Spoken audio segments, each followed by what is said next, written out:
and welcome to yet another amazing episode. My name is Jacinta, and if this is your first time here, karibu sana, welcome. Subscribe to this channel, like this video, and even go back to the previous videos where we talk about all things relationships based on my own experiences. And today I'm just going to be talking about something in that direction. What is it? This is something that I never learned through my therapist, something that I didn't learn through the coaching classes that I was in, but I wish that I had learned back then. What is it about? My healing journey. The healing journey that I had to walk through to become who I am today, and I'm still going through it. Yeah, healing is a process. So, welcome. Let's get right into it.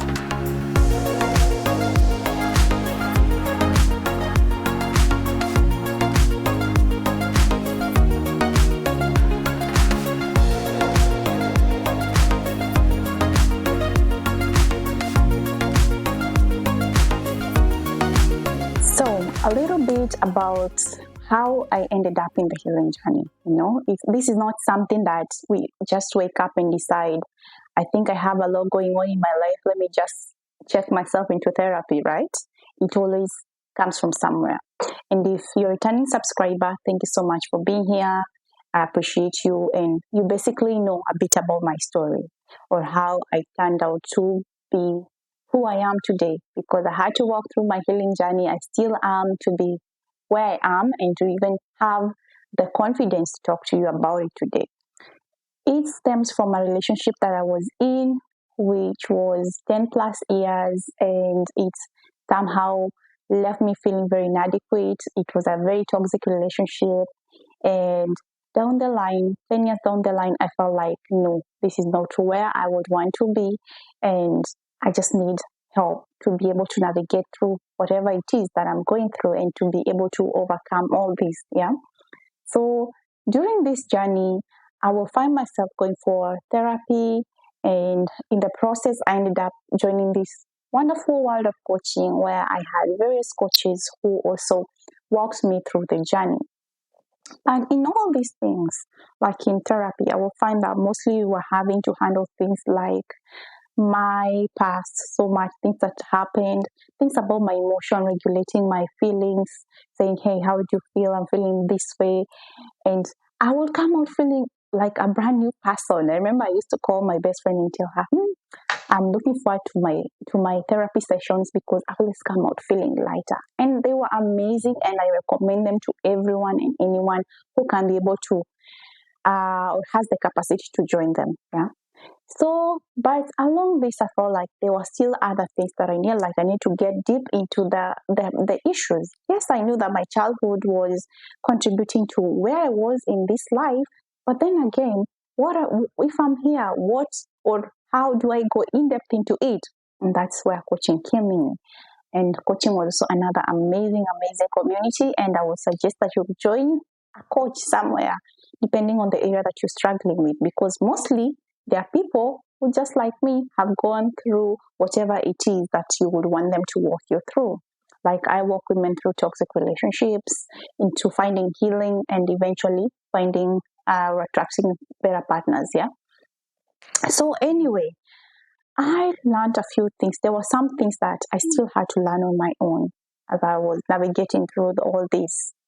And one of it was actually that everything that I went through, or this whole messy relationship, was actually just a tip of the iceberg. What does that mean? It means that, the way we see the iceberg up here, but under the water, it's a whole huge stone. That was me.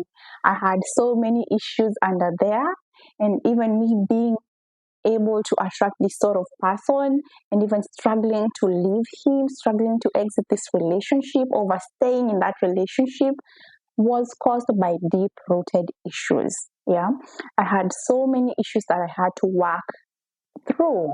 I had to work through things like my childhood. I had to work through things like my codependency, my fears of abandonment. So much was in there. And this was huge for me, especially because I always used to wonder why. Why is it that there are people who are so lucky, or they have very good relationships, or in a certain way they have men who honor them and love them, and not me? What is wrong with me? It became an eye opener to know that this was just like what I could see. There's a whole new thing like what is called the shadow work, which is the subconscious, which accounts for 90 to 95% of our actions and choices. So all these are things that I came to learn, which I was not taught by anyone.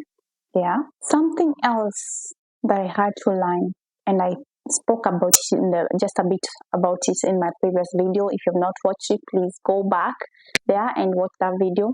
Was that I was self sabotaging myself in so many ways.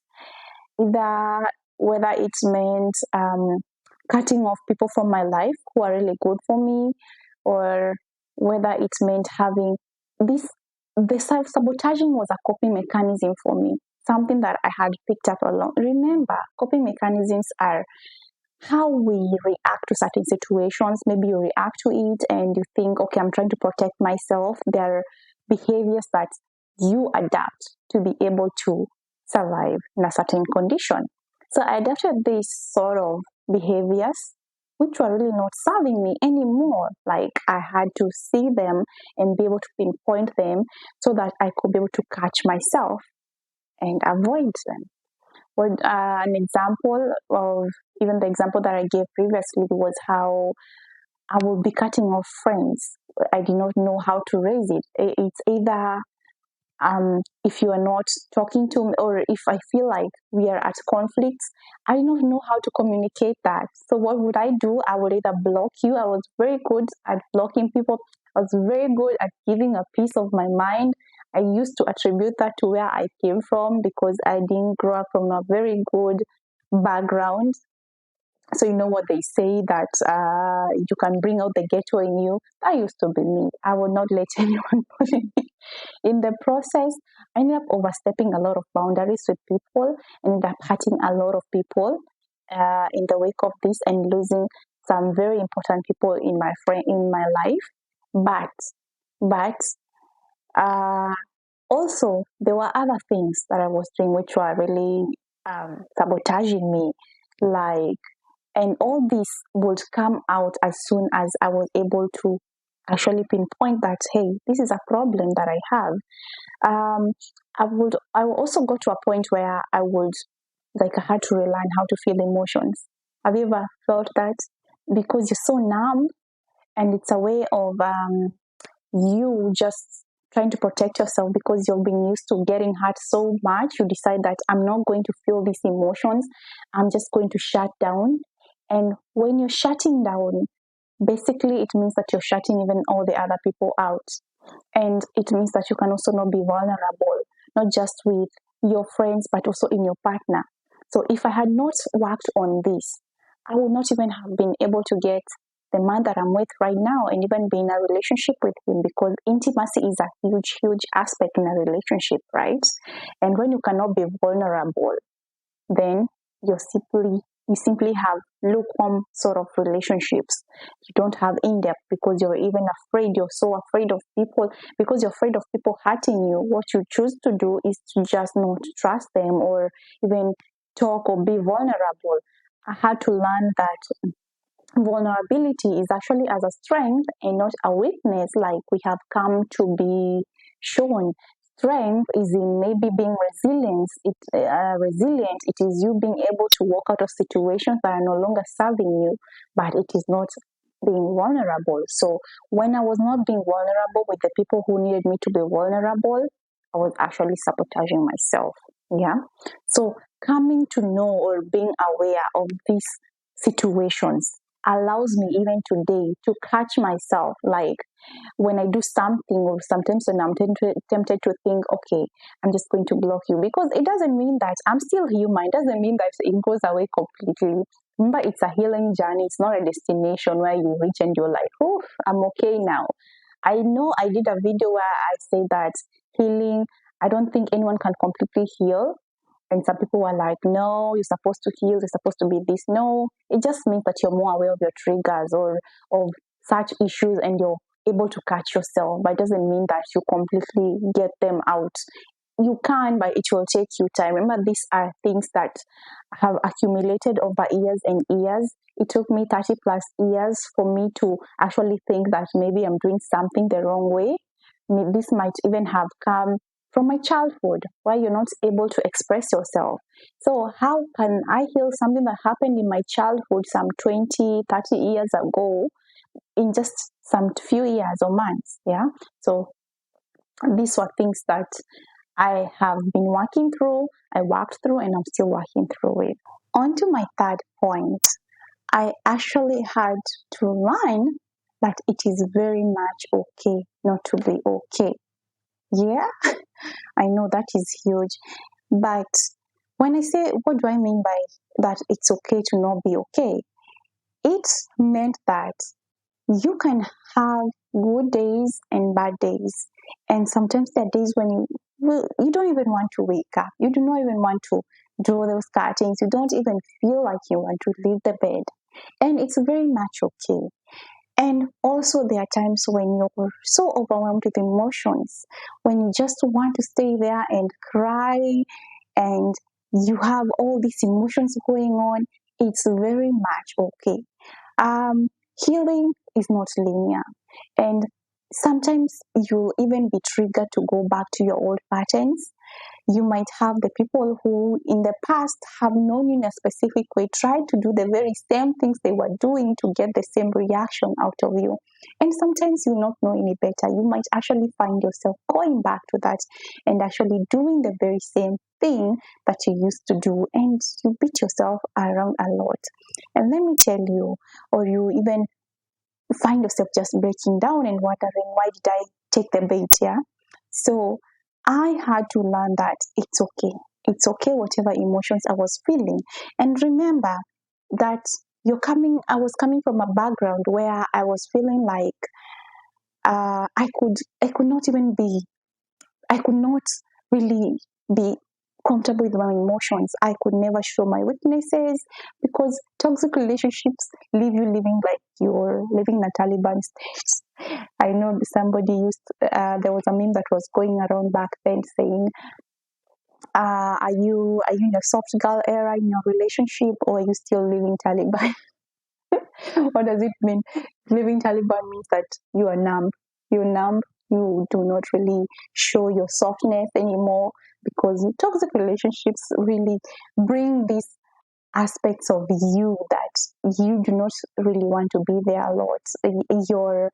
Your whole nervous system is turned on. You're always on the fight or flight mode. Even something that does not really mean anything big can actually look to you like a trigger. It can even look like a threat to you. So being able to feel these emotions, telling myself that it's okay, I can feel hurt, I can be vulnerable, I can actually break down, I can show a weakness, and that vulnerability is not a weakness, was really huge for me. Yeah. So, and this also came with aspects of knowing that it took me years to be where I am, to feel all the emotions that I'm feeling now, to heal things that happened to me even back when I was a kid. And now I'm going through this journey in my 30s. It means that I have a long, long way to go. You cannot clear up all this mess. It's like you're unlearning everything that you've learned for all those years, and now you're learning something new. That's something that you really have to extend grace and compassion towards yourself. Yeah. On to the fourth point, which is closely related. I had to learn how to forgive myself. Let me tell you, this is something where you hear it's easier said than done. Even as a coach and other coaches who are in my life at that particular time, they gave us the tools.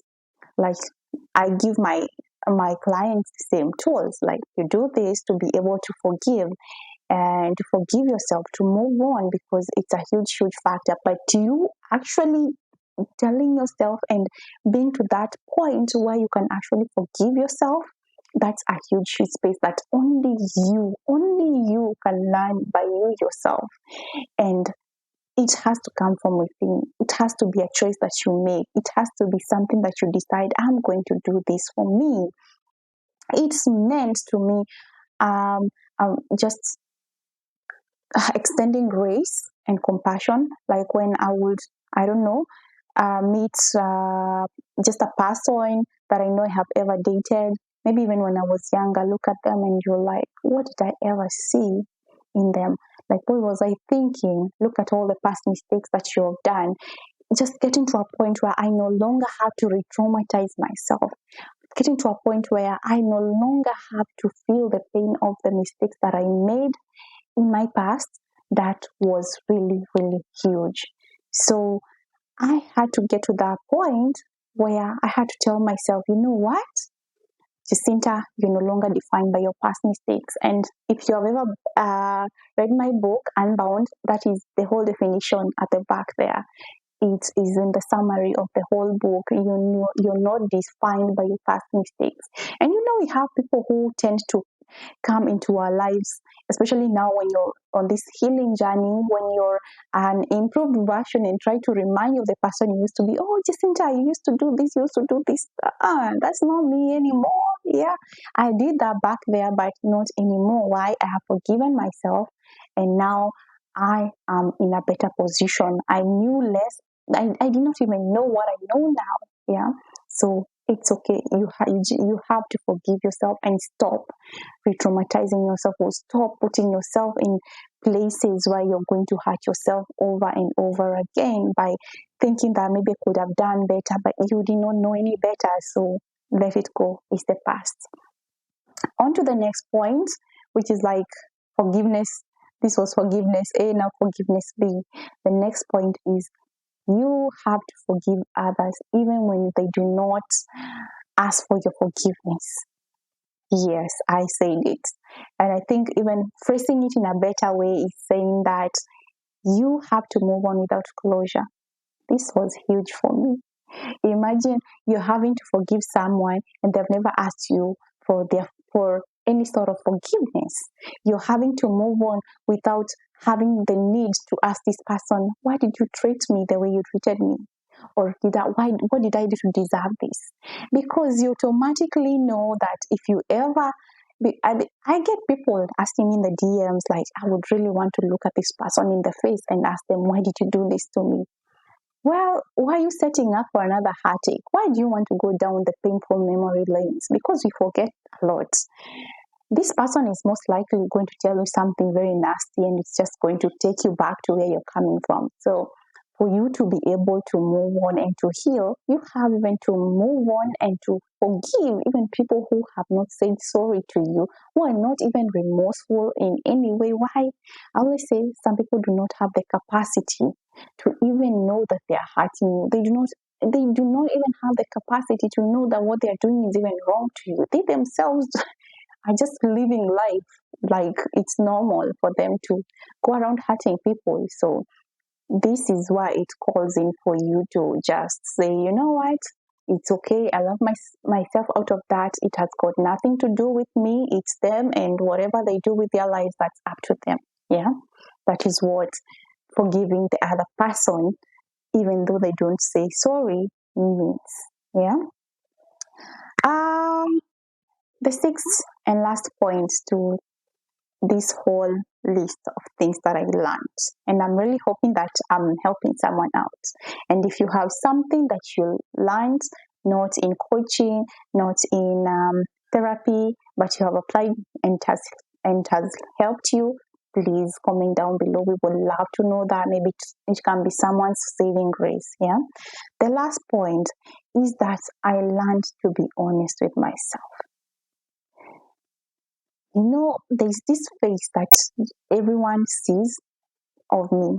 They say Jacinta can be arrogant, she can be proud, she can be snobbish, she can be straight, she can be tough, she's strong. There's what people say about you. There is what or who you are, and there is even who you think you are. And there is this aspect of who you are. Like I knew back in the day, the person that I was in that the toxic relationship that I was in, by then had not done the self-awareness class. I had no idea about self-awareness. I did not know who I was. But I knew for a fact that that was not who I am. That was not the 19, 20-year-old, 16-year-old Jacinta who had big dreams, who was very confident. She was not that person. And so I had to get into the journey of rediscovering her. Where is she?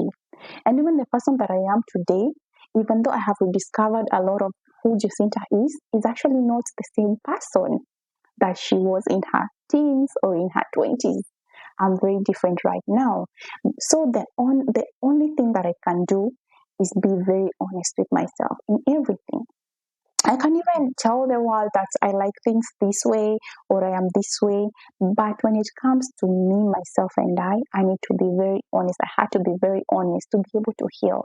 I had to tell myself what is hurting me. And even this is how I came about writing my book, Unbound.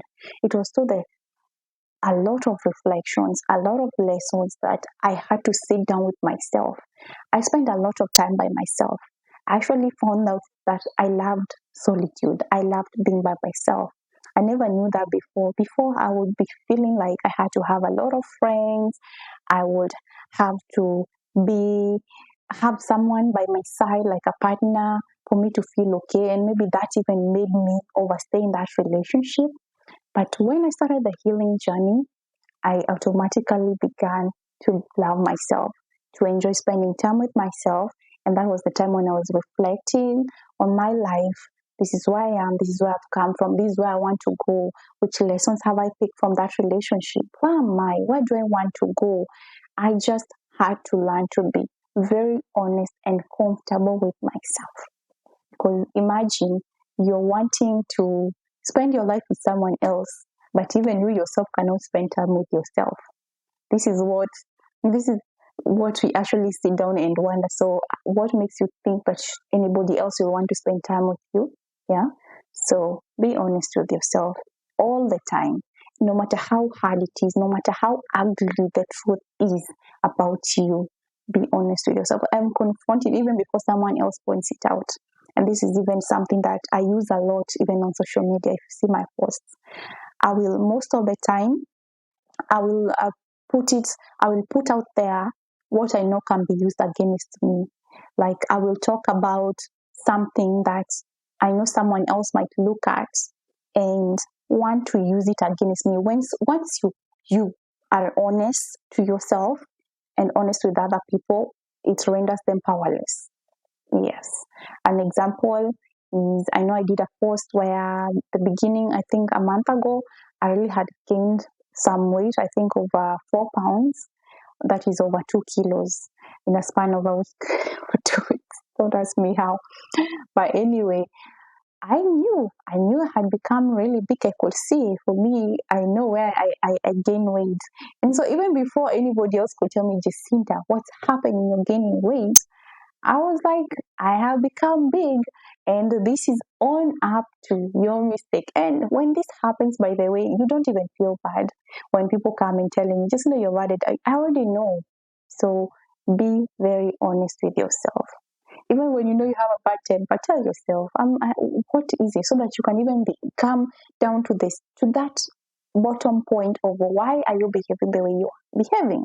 For me, when I knew I was adding weight, I had to come to a meeting. Am I happy the way I am? If you're happy, and I'm not saying that everyone should lose weight. If you're happy with where you are, good for you.